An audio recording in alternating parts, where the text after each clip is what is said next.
Hello and welcome to Web of Light. I'm here with Angie Danjou. And Dr. Kevin. You know, I actually spent some time this weekend with her husband, who pronounces her name correctly, because he had it a long time before she did. But you know, she just can't get with the program. But that's all right. We love you anyways, okay. Angie Danjou. Angie Danjou. Danjou. Anyways, welcome to Web of Light, and we are doing, I mean, it's one of our weekly shows, but we're actually doing something a little different.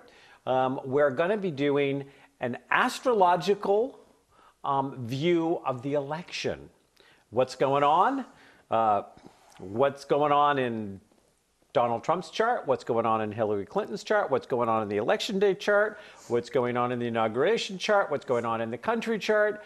I mean, we have so many charts, you know, it makes me think of an Emily Dickinson poem. Did you ever hear that poem? No, sorry, I didn't. Oh. I never saw a moor, I never saw a sea, yet I know how the heather looks and what a wave must be. I've never talked to God nor visited in heaven, yet I know the spot as if a chart were given. It's called Chartless, by Emily Dickinson. And that's not our quote for the day. That just popped up in my head. In your mind. Hey! You know, anyways. So before we get to our first quote, because we got two quotes, and then we went down to Savers, the local Savers. Yes. Get an astrologer. Oh, I'm sorry. Anyway. No, we have that one and only, of course, back, Dorothy Morgan, New Hampshire astrologer. But we're not quite ready for her yet. She's still in makeup. So how are you, Ben? Talk to me. What's going on? Doing fine. We had a fabulous weekend. We did. I mean, do people know that we spend our weekends together? Partially our weekends. Partially our weekends, yes. Yeah, between my fiance, your husband, you and me, and I don't know, 50 or 60 or 100 people that came through the expo we did on Saturday. I don't know. But anyways, we did that.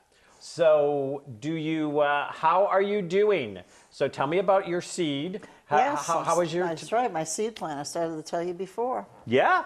So I actually have been still on it. Weekends I kind of take breaks because I need to have that break. I'm not doing the shake anymore. I stopped the shake, and I think I said that a while ago. And I'm back. I'm right into all of the seeds. So I do the seed in the morning, the seed in the afternoon. And I'll tell you right now, since I've left the shake, I've now lost another 5 pounds. Good for you. So I'm having a better time with it by eliminating the shake. However, other people may need the shake to balance out like that need for hunger. Yeah. So it's pretty an interesting little journey here. Well, I'm coming up to 60 days now. So I have not done my updated weight and measurements because one of the things I really wanted to do was do the 30-day challenge, then do the modified maintenance for 30 days and see how it fit in my life, and it's fitting pretty well. I also take weekends off. Jeff and I get to be together on weekends, and I don't want to be like, oh, I could only have one meal a day, blah, blah, blah, blah. We like our food. I mean, you know, we enjoy it. It's part of... It's part of your activities on your enjoyable weekend. Yeah. Yeah, I mean, hey, you know, like I threw some killer blueberry pancakes together this weekend, some bacon and coffee, and you know, but and why weren't we invited? Well, you were supposed to be off chasing some ghosts. That's right. Yeah, you were supposed to be off chasing, you know, a dead person with a dead beat, and the dead beat didn't show up, so the dead person is on their own. I mean, you know, not my fault. So anyways, we did, you know, last time I checked in, I was like down 27, almost 28 pounds. But I'm really looking at this because I'm at least every 30 days going to do a check-in here on air and go, so this is what I did at 30, this is what I did at 60, this is what I did at 90, because what's important to me is this sustainable over the long run? And that's what I look at. I'm still doing my journaling twice a day. My morning coffee, if you are not seeing my morning coffee, then like my Facebook fan page, My Dr. Kevin, MYDRKEVIN. And I put out the morning coffee, and that is all part of my daily spiritual practices to make sure that as I'm losing the weight. So, are we ready for the first quote? I think we're ready. Okay, so this comes from Mark Twain. I love Mark Twain. Samuel Clemens. In religion and politics, people's beliefs and convictions are in almost every case gotten at second hand and without examination. What do you think of that? Yeah. That kind of fits very well with today's show. And it's true. I mean, if you look at the media, you're not going to get the full picture of what you're looking at for candidates. You're not going to get the full picture of who's running for not only president, but for Selectman, dog catcher, whatever it may be. And you know, this isn't just like Congress is very important, but also your actual town or your city or your state is actually part of that too. And, you know, you have to look at where you're getting the information, because sometimes the best information is gotten from those who have been experienced around that person, not the media who's trying to bring them up so that, you know, whatever cause that they're going to be taking care of for so-and-so, you know, that's the only reason they're getting that great aspect of who they really are. The causes and the commercialism should really leave, and the person should look at that person and get to know that person as what they really stand for, who they truly are. Don't you agree? I do. I mean, with what the actions take, I think that it's very important that people really actually study what is the candidate's history, what have their votes been, what have their, you know, when nobody's watching, what are they doing?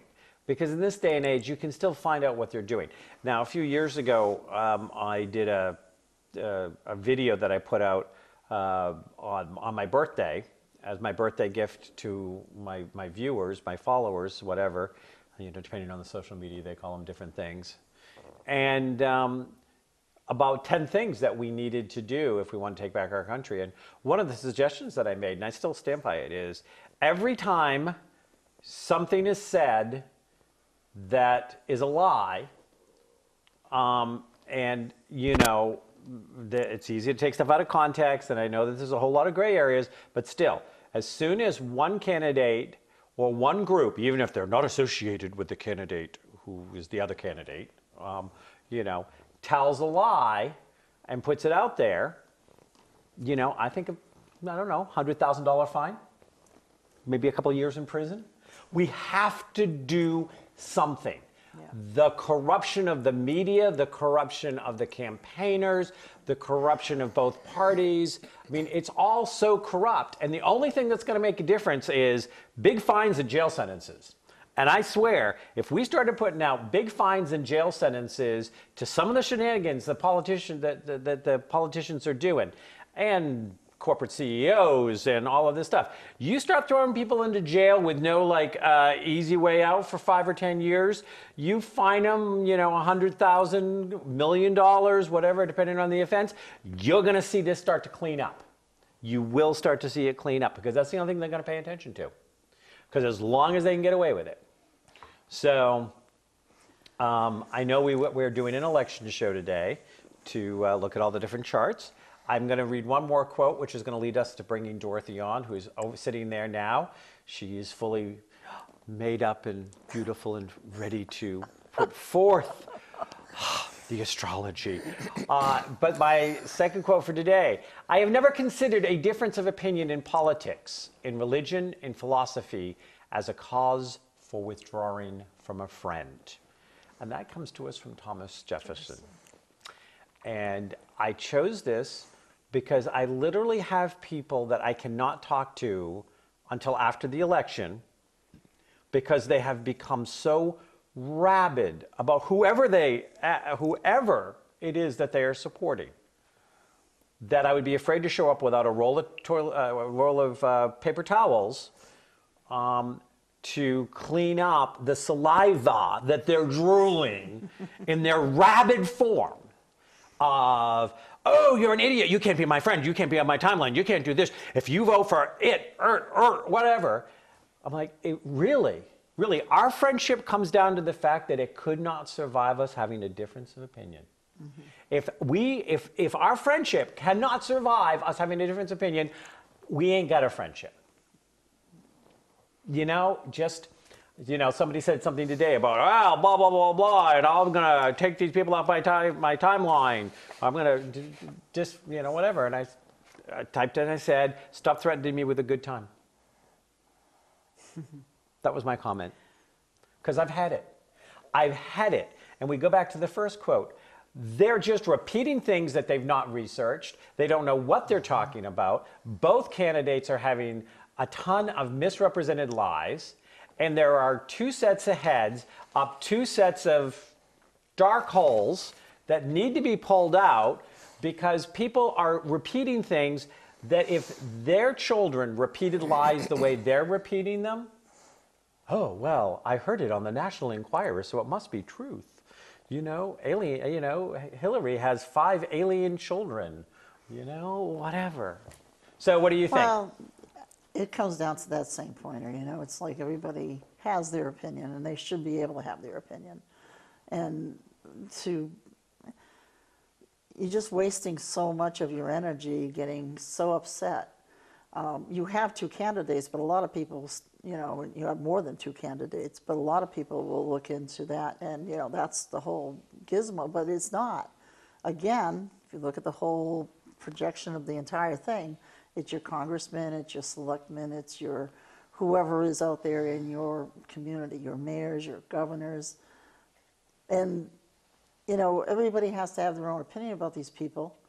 I know I do, and I know some don't agree with even Dr. Kevin sometimes. Some of them don't agree with fools. Anybody, sometimes. But it's our own opinions, and we need to allow people to have that freedom of choice. And at the same time, if you stop listening to all the bickering, listening to all the media, and really looked into the research of what these people are really about, then, and then it's like you're freer to sit there and say, well, you shouldn't be going for that person because I researched this and I saw this, this, and this. Now that's something to talk about. If you want to present me facts that you can back up, and and I've seen this and I've said it before, I was like, show me some facts, we'll discuss them. Not innuendos, not half put together statements. Show me some facts. I will look at your facts, and perhaps they'll influence, perhaps they won't. But at this point, I really just want to, every time I see something on any of the social medias or any of the conversations where people are just basically vomiting garbage that they've like IQs go down to 2. When you take intelligent people making completely idiotic statements, all I want to do is say, shut up and vote, shut up and vote. We're not having this conversation. I'm not talking to you. Yeah. Shut up and vote. You got to vote. You got one. Make it happen. Make it happen. But you know what? I'm not interested in your political sewer anymore. Well, no matter which candidate you are, I'm just not interested in swimming in that sewer. The other piece of the candidates, and I'm going to give our perspective. I'm going to see how you feel about this. When you really look at these candidates, any of the candidates that have been up in platform, have they all experienced different things that are going on in the world? Have they been in a place where there's been poverty? Have they stayed and stuck with a family that was homeless? Have they stayed with a family that maybe it's a mother bringing up 2 children on her own? Have they stayed in a very expensive space where they never had to want or need? Have they experienced all these different pieces that make up our full community? Because our community isn't just the middle class. It's the lower class, it's the higher class, it's the middle class. And it's the no class. And it's the no class. So, In that perspective, we need to really look at that piece of it, not really in what media decides that they said, she said, oh, I'm so tired of that. One of the things is no one person in any one lifetime can experience all things. That's why we have reincarnation. That's why we keep coming back, because the only way to experience everything is to have multiple lifetimes in multiple places. I don't know the answer to your question. I mean, first of all, I don't know how you stay with a homeless person because they have no home, but that's beside the point. That was, for some reason, that stuck with me. But the other thing is, in the street. I'm not sure. Dancing in the street. Oh, sorry. But, I mean, I don't know how privileged Hillary's early years were. I've never got the impression that she was raised with a silver spoon in her mouth. I mean, I know the Clintons have tons of money now, but No, we don't know because nobody ever brings any of those pieces out. The media's looking for the he said, she said. Yeah, but from what I've seen, she did not come. I mean, we know Donald Trump came from privilege. We know he inherited his fortune and was raised with a silver spoon. That's pretty clear. But as far as I know, I believe that she came from lower to lower middle class. I mean, upbringing, and has gone through a few different classes. And again, I'm not trying to compare he said, she said, but I'm responding to what you said. If you want to talk about a variety of experiences through living them that represents a broader bandwidth of Americans, I would actually have to say probably Hillary has had a lot more than Donald has. I mean, But you see, you could also, this past weekend I was watching baseball. And Pappy is retiring. Baseball. The Boston yeah. Celtics, right? No, baseball. Boston Patriots. Sox. Red Sox. Oh, Red Sox. Oh, sorry. But Pappy sits there. He's going to retire. This man has helped out with community, with children. Yeah. He's given to his own homeland. He's worked with his team on different benefits. He understands, and he, like when they had Boston Strong, he was kind of there to coach them on and make them feel community. Yeah. So, he's just as good a candidate. And he has nothing else to do right now because he just retired. Okay, yeah, just what we need. Somebody else who can't possibly win taking votes so that somebody will be able to cry foul. So speaking about foul cries, we have a little chickie over here. Hello, Miss Dorothy! Foul cries. How does that play in? Hey, well, that somebody was going to, oh, well, if Donald wins, it's because, too many people voted for Gary Johnson or yeah. Jill Green. Or if Hillary wins, then the other side's going to say that's because too many people voted for Gary Johnson or Jill Green. Yeah. And if Pappy runs, then they're both going to say that call cry foul because Pappy will win. But no. So tell us, enlighten us. And so what do you think?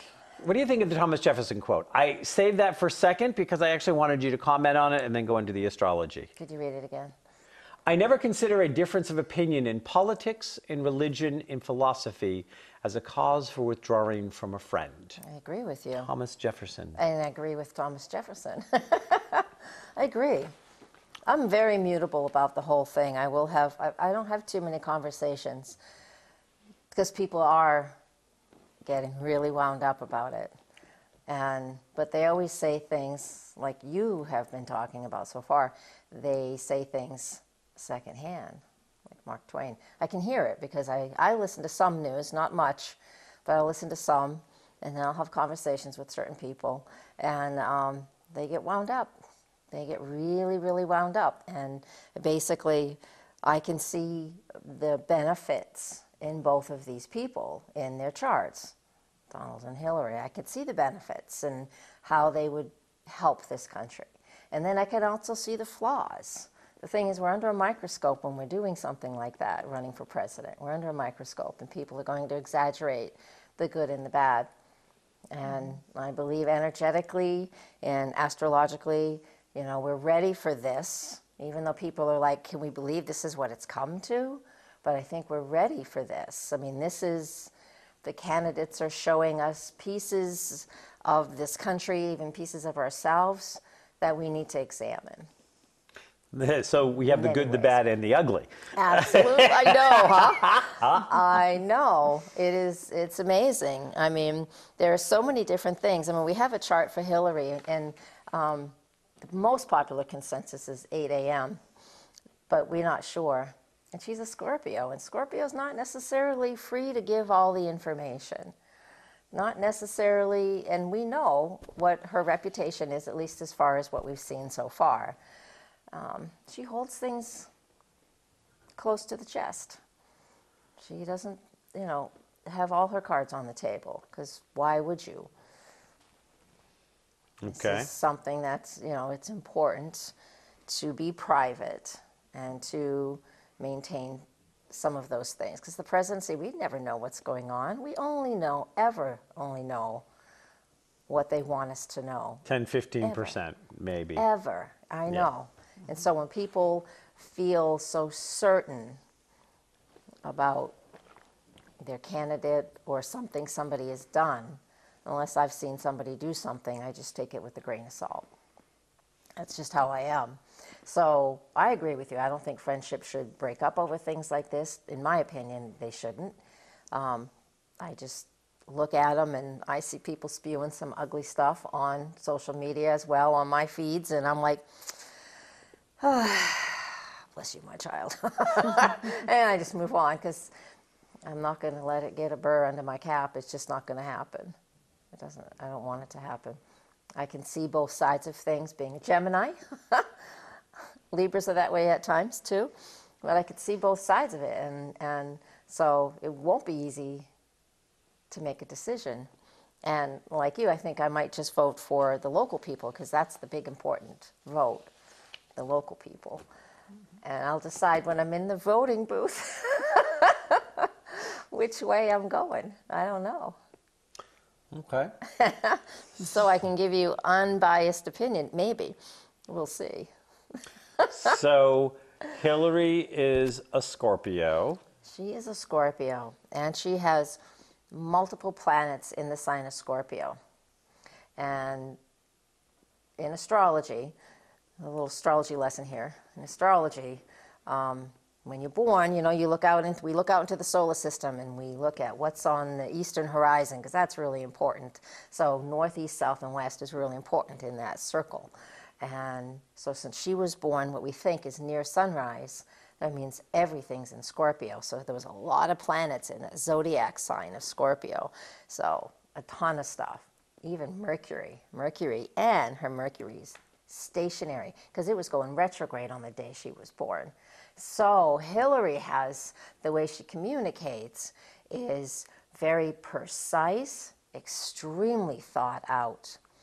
She typically will not say anything that she doesn't mean. Everything has an absolute purpose and meaning, because being a Scorpio, she has researched, investigated, and really gone as deep as she possibly can to get her point across.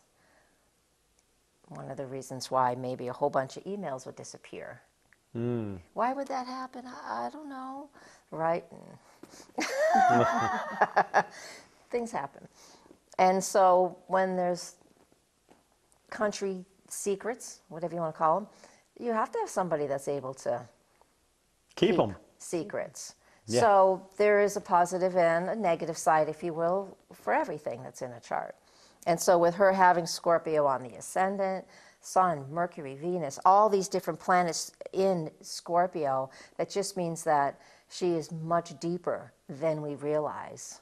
Much deeper than we realize. I think if we, as just common people without a camera around, could actually sit down and talk to her, we would realize the depth of who she is. She has actually always been one of those people, way back, even when she was First Lady, that I always said, I would like to sit down and actually have a conversation. And that makes sense because I have all the Scorpio energy. So I look at it and go, there's a whole lot more going on there, Yes. and there's things going on underneath it.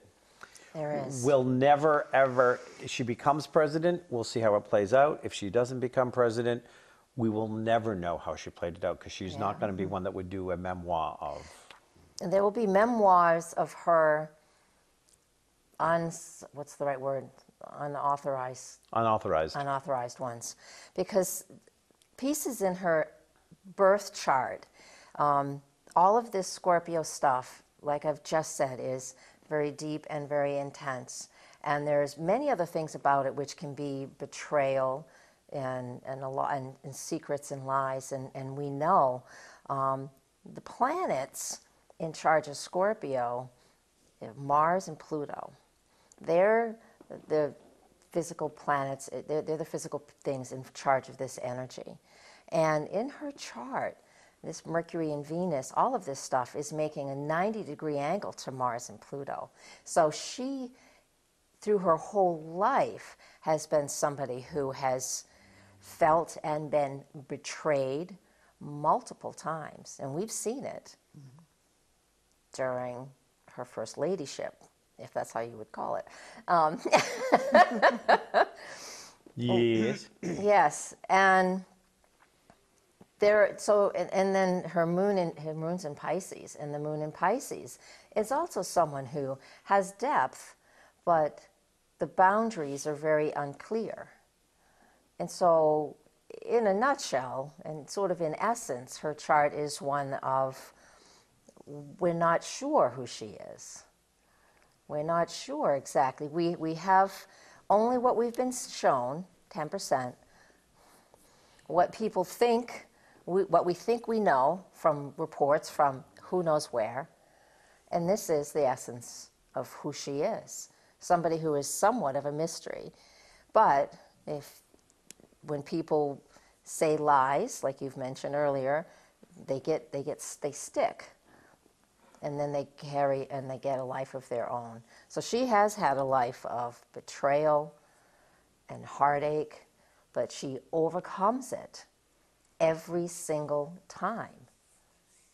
At least from what we can see. We never know what's in her heart. I mean, who knows what's in her heart? Her family would. Especially with a Venus in Scorpio. Yeah. Yeah. Very, very intense. Very intense there. Yeah. Now, if you were to look at a planet to be, if I said you could only look at one planet to see what kind of service somebody is in the world, what planet would that be?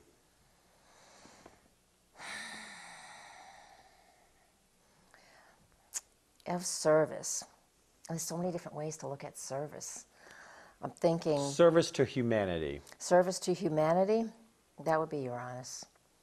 Uranus is an Aquarius energy, is how can I serve humanity? Okay. It's not about me, it's about what I can do for everybody else. It's like the pebble in the pond. So now, Uranus, for those of you who don't know, is considered a generational planet. So you have a whole generation that will have it because it moves so slowly. But with this one, we would look at what house it's in, even more so than, because her whole generation was a generation that was... Uranus in Gemini, right. So It's in her 8th house, and the 8th house is also ruled by Scorpio. Theo. Yep. I'm telling you, most things in her chart come back to Scorpio energy. But we're not 100% certain of that because we don't know what time she's born. Okay. The birth time in the astrology chart, because we know the Earth spins, and the zodiac belt around the planet is anchored. Yep. So, but, I mean, for things like Venus is not going to change in 24 hours normally unless she's right at the cusp. Correct. Mercury is probably not, might possibly change depending on what it was, but it would have to be several hours different. I mean, they would be in different houses per se, because, you know, the things move through the houses. Yep. But they're probably going to be mostly in the same sign. The majority of them would be still in the same signs. It is for her. The sun is at 2 degrees of Scorpio, and then there's 30 degrees in every zodiac sign. Yeah, so the sun is early Scorpio, and the other ones are just in the middle. Venus takes 3.5 weeks to move through a zodiac sign. Mercury takes approximately 3 weeks, so they move quickly. So, but the specificness of this is that it's right on the ascendant of the chart, which is like our front door. The ascendant in the chart's the front door, east. Well, and I think that, it doesn't surprise me that she's a Scorpio rising, because she has that intensity, and she can have that sharp tongue that she's really had to work on and learn to control in politics, because, she alienated some people pretty early on by speaking her truth. Truth is not popular in Washington. No. And so all of that, and the service, there we go. If I was just service, that tends to be Virgo energy, which can be Mercury as well. So that's another service-oriented zodiac sign. Not more so in how I can change things. And Scorpio and Virgo are related to healthcare, and that's something that she pushed heavy in her ladyship as well, in her time period as First Lady. And so that kind of really, that's why a lot of astrologers really feel this chart's very strong. Because if you have a lot of Scorpio and Virgo in your chart, she's a little Virgo, but it's the top of the chart, which is what we're known for. The ascendant is how we present ourselves and how we're presented to the world. And if she wasn't in politics, and this is something that's very important to her, women's health, children's health, she's always been a proponent for these things. So I think this chart is really strong and really very, very strong for her and really good. So before we move on, and I want to see if Angie's got any questions, because you and I can sometimes gallop into the astrology. But now I always look at the planet on the sign on the midheaven, as it was explained to me years ago, was that it is, I would describe it as it's the planet that we're here to play our planets through in this lifetime. It's a public role. It's a public role. It's the height of the astrology chart, and the height of the astrology chart means where we're in our public image. It's not the private image whatsoever. It's the public image. Yeah, but it's also how we're here to change the world in some ways. Correct. Yeah. That's correct. So by being how we're changing the world, I always look at it as, like, in her case, I would say Virgo of service. So she takes those qualities of Scorpio, the Scorpio qualities, and figures out how to make them serve the world. Yeah. Because that's what's on her midheaven. Correct. So she could do that. Absolutely. Yeah. Absolutely. Okay, which I resonate to, because I have Virgo on the midheaven and a Scorpio rising. That's right. You do. That's right. That's right. How do you take those gifts and talents and play them out in the role? Yeah, let's move them. Move So, them on. any questions about Hillary before we move on to Donald? Ready to move on. Okay. I've had enough of her. Let's go on to the other one. And quickly, too, on her health actually looks fine. Her health really does look fine. We look at transits of Saturn if it's going to create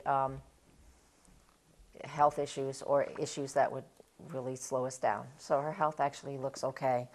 Donald Trump, on the other hand, is handling an awful lot of stress. I mean, they're both handling a lot of stress. And some of the transits that he has going on right now show that there's a lot more stress than we realize, than we're able to see. They're letting us know. He needs to be very careful. And we have his exact birth time, because many people have discovered his birth certificate. And so he was born at 10:54 in the morning on June 14th, 1946. He has Leo rising. Leo, we all know about Leo. Maybe we don't. I'll tell you, Leo is very theatrical, very flamboyant.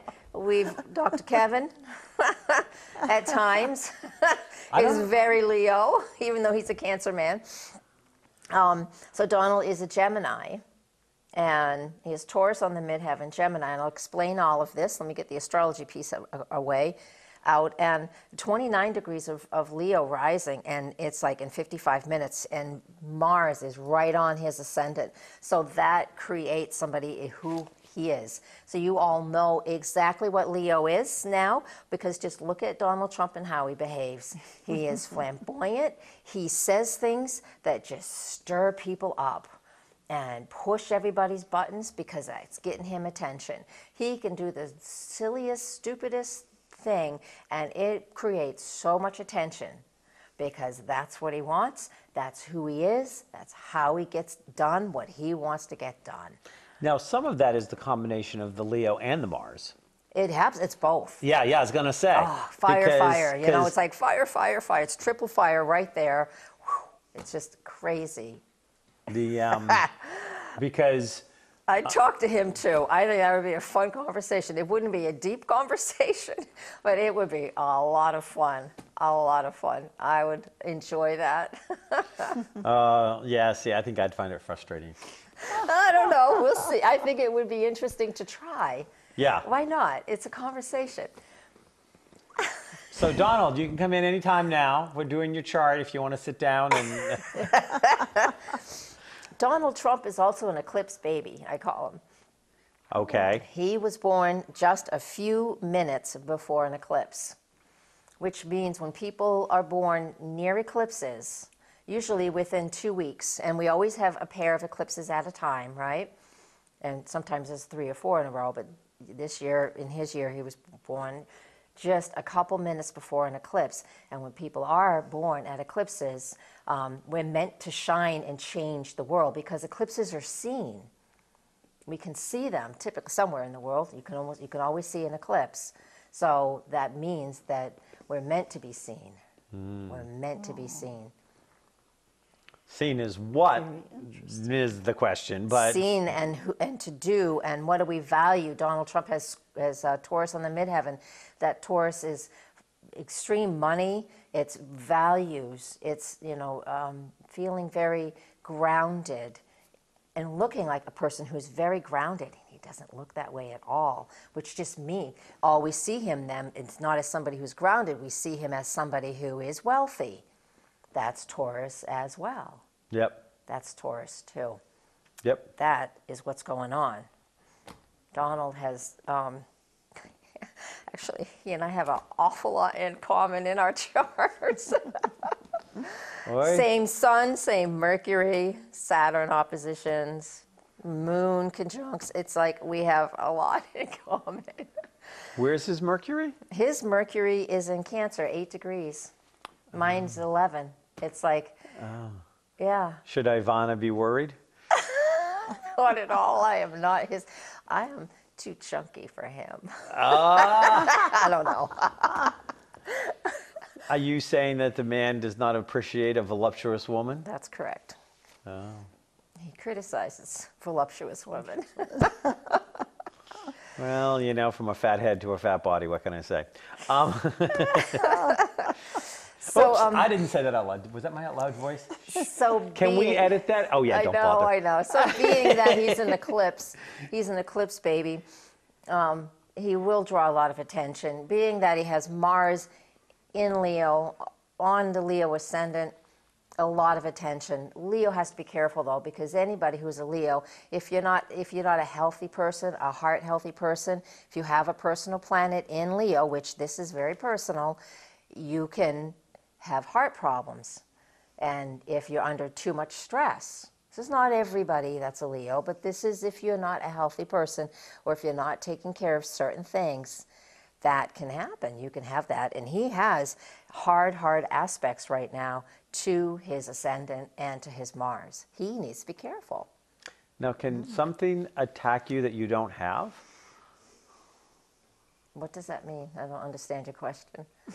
Well, you're inferring that he has to be careful of a heart attack, but wouldn't you have to have a heart to have that happen? Oh, wow, sorry. I was being naive. That's all right. I was being so serious that I forgot about how fun you are, Kevin. I got too serious, and I'm like, wait a minute, this is fun. That's all right. I got in my serious mode. Oh, you're serious mode. I'm Moon Okay. Capricorn. So very interesting that we got Hillary with a Virgo and Donald with a Taurus, which trines, their midheavens actually trine each other. It's, Which means that they would be in of support of each other, actually. they were friends.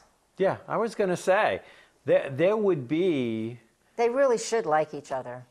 yeah. And if they weren't in the political trail, they might. Yeah. They did have connections, and Yeah. you know that Scorpio Mercury and that Cancer Mercury would Yeah. would be able to really Because communicate those are as both well. water signs. Yeah. So what we have here is, the similar, the midheavens between the two of them are both earth, so grounded. So they have a similar vibration. Earth is grounded in some groundedness, some stability. Donald's a little more fixed in his ways. And then their Mercuries are both in water signs, Yeah. Cancer and Scorpio, two of them, and that means they can have dialogues back and forth, but Yeah.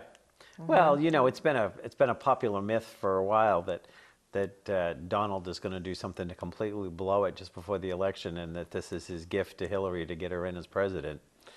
really? You've not heard that rumor? I have not heard that Oh, rumor. haven't. Oh, that rumor's been running around for a while. Funny. Oh, That- That's media happening. That's because media. the Trumps and the Clintons were very close for a while. I know. Yes. And then, it was like Donald came out of nowhere after they took his show away because he made so many bigoted remarks. And, so the gossip. Now, here I was That's at the the beginning, gossip, talking at the that's beginning right. about Yeah. gossip. So, but, one of the things that I have no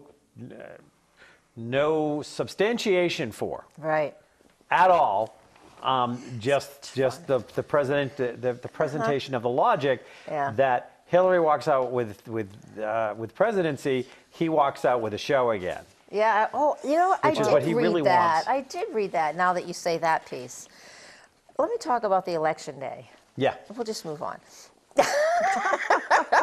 I want to talk about the election day because there's some exciting stuff. So we start the election day, of course, election day, November 8th, and we agreed to pick. I wanted to just pick the day the moment it starts in D.C. because polls open at 7 a.m. in Washington. So that's the chart I cast because depending on where we are, it shifts because again, the astrology of it. So the sun is rising in the sign of Scorpio. We have Scorpio rising, Mercury in Scorpio. So to start off the day, at least for the first couple of hours on the East Coast, it's a Hillary fest. It would be. It has to be. Why wouldn't it be, right? I don't know. That's my opinion. Yeah. But as soon as, let me grab my notes, the blue paper, Blue paper. so I wouldn't lose it in all of these here, because there's so many charts. I mean, I have a dozen charts. It took me days to put this together. On election day, we have, see, I can't read my notes. Doggone it. Doggone it. Again, we start with that ascendant in Scorpio, but the moon is in the sign of Aquarius. And there's this thing called when the moon goes void of course. So in astrology, when the moon is void of course, that means that after a certain time of day, the moon makes no more aspects to any other planets in the zodiac out there at all. So the moon is void, and when the moon is void, it's like we're coasting downhill, It's like you climb the mountain, and now you just put the car in neutral, and you can coast down the hill. There's nothing in your way. Things are just going to coast. So when we have a void of course moon, it starts at 8:54 in the morning, East Coast time, and when it starts at that period, it does not end until 4:45 p.m. And then the moon moves into Pisces. So that's a lot of astrology jargon. what does it mean? It means that the polls are, when they're going to immediately start sending out polls. I mean, this is an election of a lifetime. It really is for most of us. And there's just the news that's going to be coming out. It's just, everything's just going to be so different, so dispersed. We're not going to understand what's going on. It's going to be very unclear about what's going on for most of the day. And then, since the moon is void, of course, and then when it moves into Pisces, just before 5 p.m. on the East Coast, that's a whole new shift when the moon moves into Pisces. And then when the moon's in Pisces, that's Hillary's moon. Oh. So, I'm not saying one thing or another, because there's plenty more to talk about, so hang on. Okay, So we got about 10 minutes. Okay, so what this shows us is this two very different groups of people. So at 5 p.m., after 5 p.m., East Coast, 4 Central, however that goes, you know, we have people getting out of work. So during the day, there'll be plenty of voting, but it's going to be a whole different group of people, that people with the moon in Aquarius, the people who think they're voting for a change. And then we get into the moon in Pisces, and then at 5 p.m., and then if we're on the West Coast, that's noontime, so that's lunch. And so there's just a whole different group of people voting in this time period. And then while the moon moves through the sign of Pisces, it's going to be going through the sign of Pisces all the way through till Thursday, the 10th, at 8:45 p.m. So my opinion of all of this is that we're not going to have a clear answer on that day. It's going to seem very foggy, or it's just going to, people are going to probably scream voter fraud, you know, all of that. Everything's being set up for either we won't know for a couple of days who the actual winner is, or there's just going to be a lot of people saying this has been, you know, there's voter fraud here, voter fraud there. There's going to be a lot of people reporting that. Very interesting day. Oh. I know, exhale. I know, we don't even know who to, but once the moon gets into Aries, again, on that Thursday night into Friday after election Things week, start moving things forward. will start moving forward. Things will start clearing, because, you know, just like outside today, when I was driving here, it was foggy.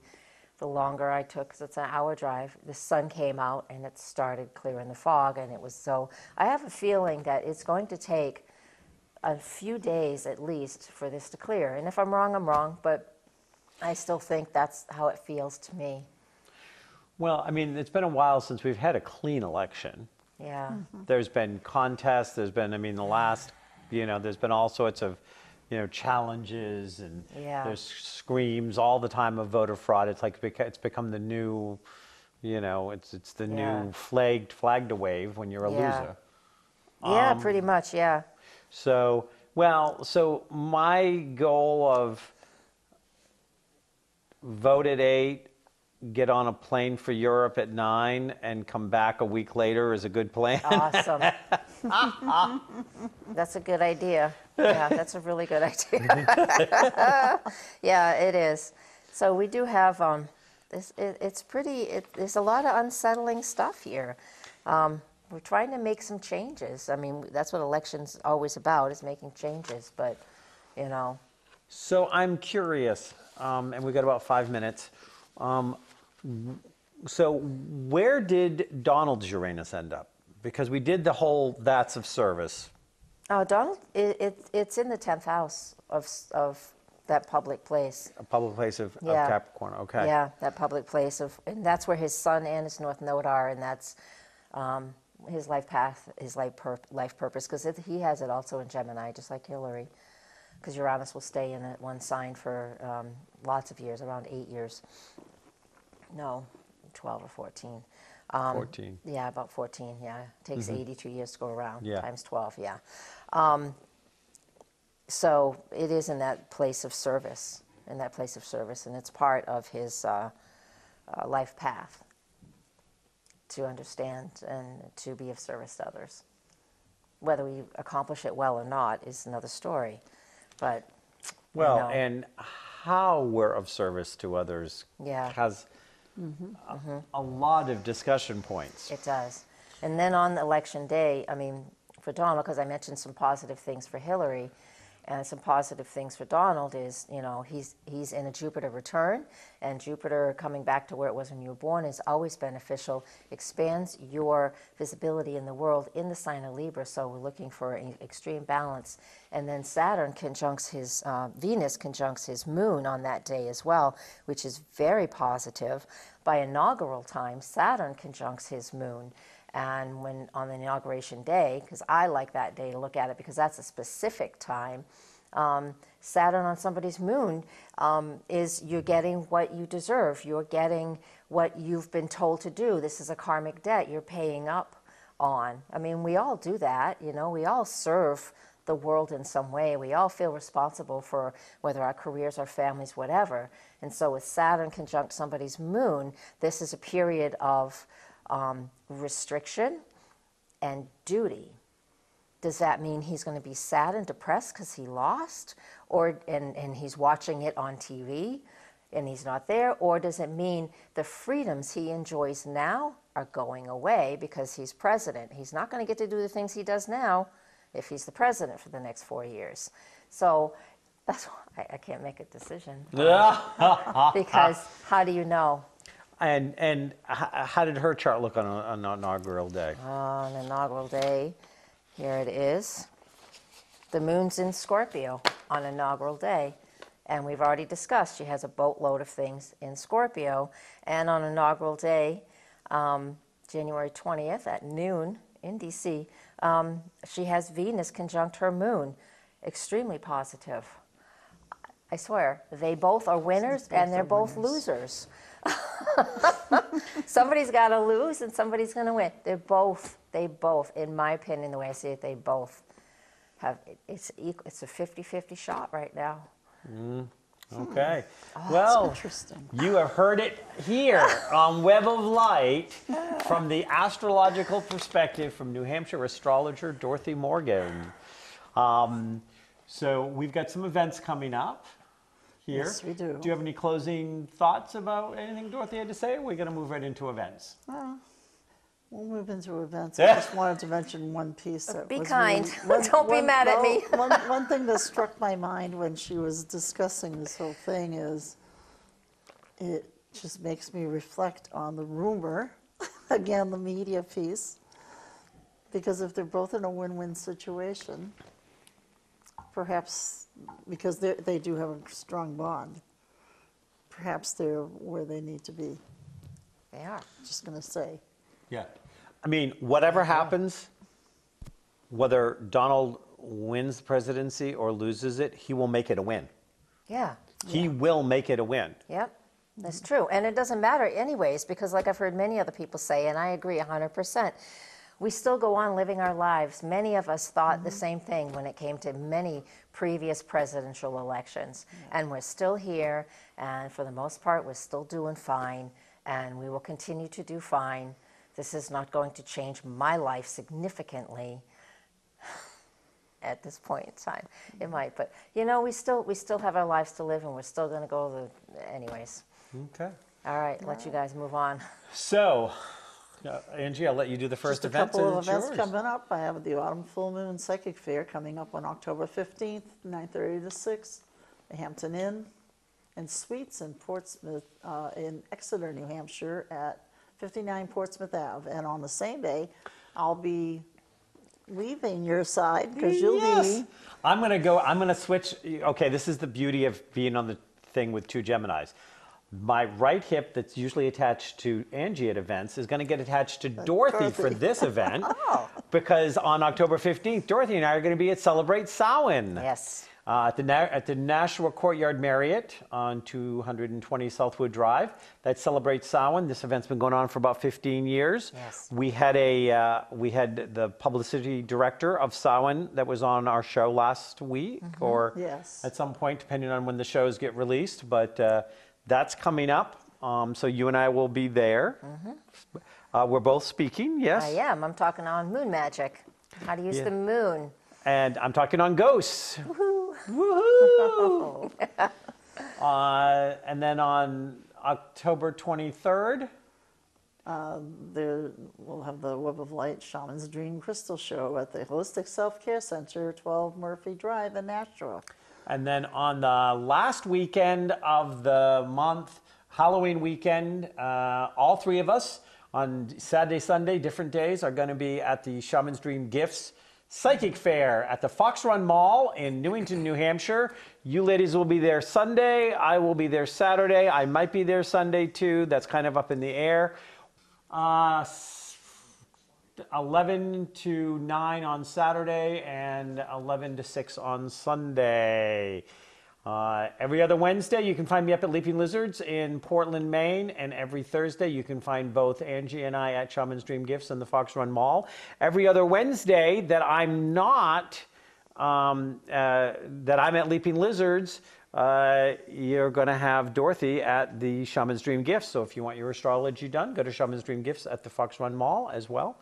Also, we have the Web of Light Expo, Earth Day weekend, Yep, Saturday 10th and 11th. Saturday 10 to 5, Sunday 11 to 4. That April is 22nd and 23rd.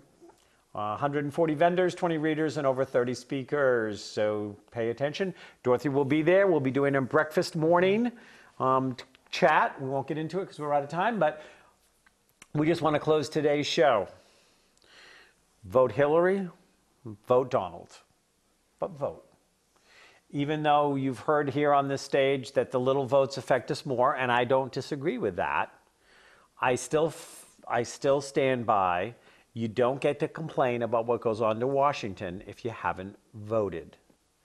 If you haven't voted, you've abdicated. The abdication is for the apathetic. So get out of the way and let the rest of us live our lives. Namaste.